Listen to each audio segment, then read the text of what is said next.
سورت نمبر 68 القلم۔ اللہ کے نام سے شروع جو نہایت مہربان رحمت والا ہے۔ قلم اور اس کی قسم جو لکھتے ہیں۔ تم اپنے رب کے فضل سے ہرگز مجنون نہیں ہو، اور یقیناً تمہارے لیے ضرور بے انتہا ثواب ہے، اور بے شک تم یقیناً عظیم اخلاق پر ہو۔ تو جلد ہی تم بھی دیکھ لو گے اور وہ بھی دیکھ لیں گے کہ تم میں کون مجنون تھا۔ بے شک تمہارا رب ہی خوب جانتا ہے اسے جو اس کی راہ سے بہکا، اور وہ ہدایت والوں کو بھی خوب جانتا ہے۔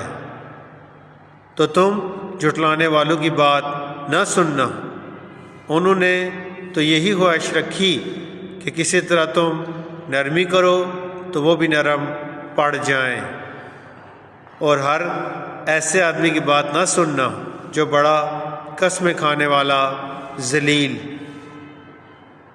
سامنے بہت تانے دینے والا، چغلی کے ساتھ ادھر ادھر بہت پھرنے والا،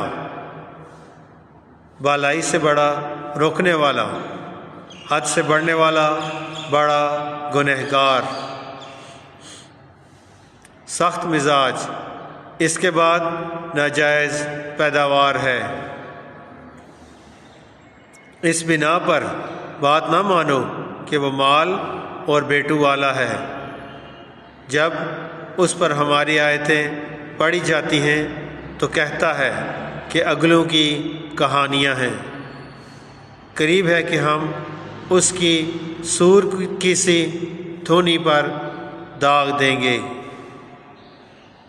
بے شک ہم نے انہیں جانچا جیسا باغ والوں کو جانچا تھا، جب انہوں نے قسم کھائی کہ ضرور صبح ہوتے اس باغ کو کاٹ لیں گے۔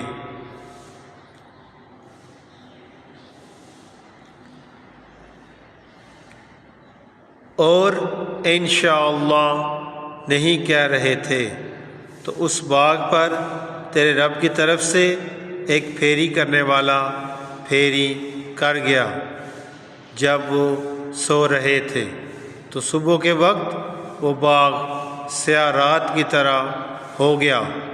پھر انہوں نے صبح ہوتے ایک دوسرے کو پکارا کہ اگر تم کاٹنا چاہتے ہو تو صبح سویرے اپنی کھیتی پر چلو۔ تو وہ چلے اور آپس میں آہستہ آہستہ کہتے جاتے تھے کہ ہرگز آج کوئی مسکین تمہارے پاس باغ میں آنے نہ پائے، اور وہ خود کو روکنے پر قادر سمجھتے ہوئے صبح سویرے چلے۔ پھر جب انہوں نے اس باغ کو دیکھا تو کہنے لگے بے شک ہم ضرور راستہ بھٹک گئے ہیں، بلکہ ہم محروم ہو گئے ہیں۔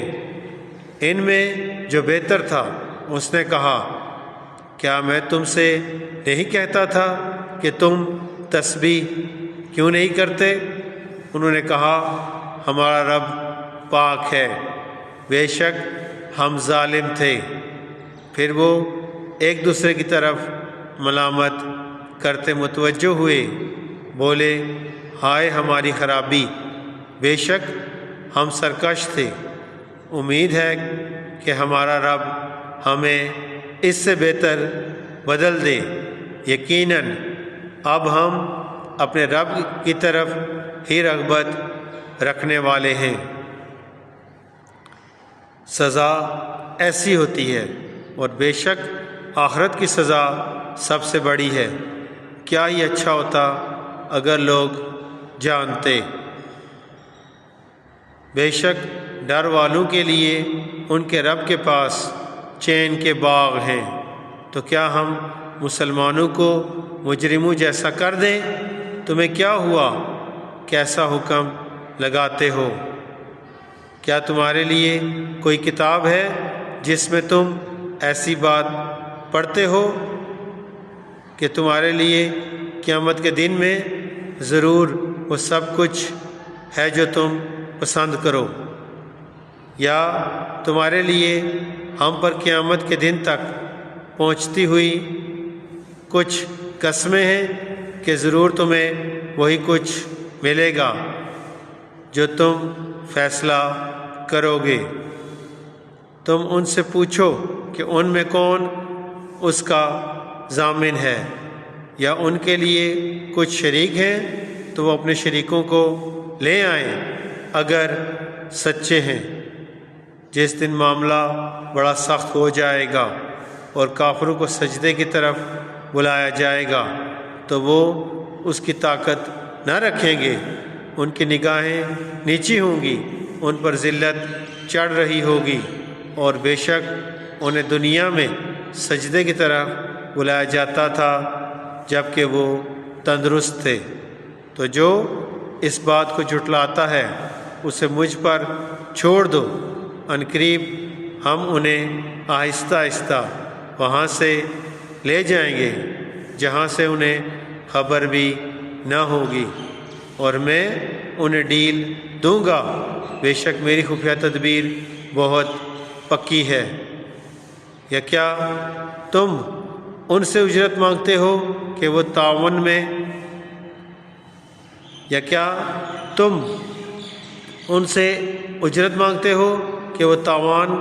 کے بوجھ میں دبے ہوئے ہیں، یا ان کے پاس غیب کا علم ہے کہ وہ لکھ رہے ہیں؟ تو تم اپنے رب کے حکم تک صبر کرو اور مچھلی والوں کی طرح نہ ہونا جب اس نے اس حال میں پکارا کہ وہ بہت غمگین تھا۔ اگر اس کے رب کی نعمت اسے نہ پا لیتی تو وہ ضرور چٹیل میدان میں پھینک دیا جاتا اور وہ ملامت کیا ہوا ہوتا، تو اسے اس کے رب نے چن لیا اور اپنے قرب خاص کے حقداروں میں کر لیا۔ اور بے شک کافر جب قرآن سنتے ہیں تو ایسے معلوم ہوتا ہے کہ گویا اپنی آنکھوں سے نظر لگا کر تمہیں ضرور گرا دیں گے، اور وہ کہتے ہیں یہ ضرور عقل سے دور ہیں، حالانکہ وہ تو تمام جہانوں کے لیے نصیحت ہی ہیں۔ بے شک اللہ تعالیٰ نے سچ فرمایا۔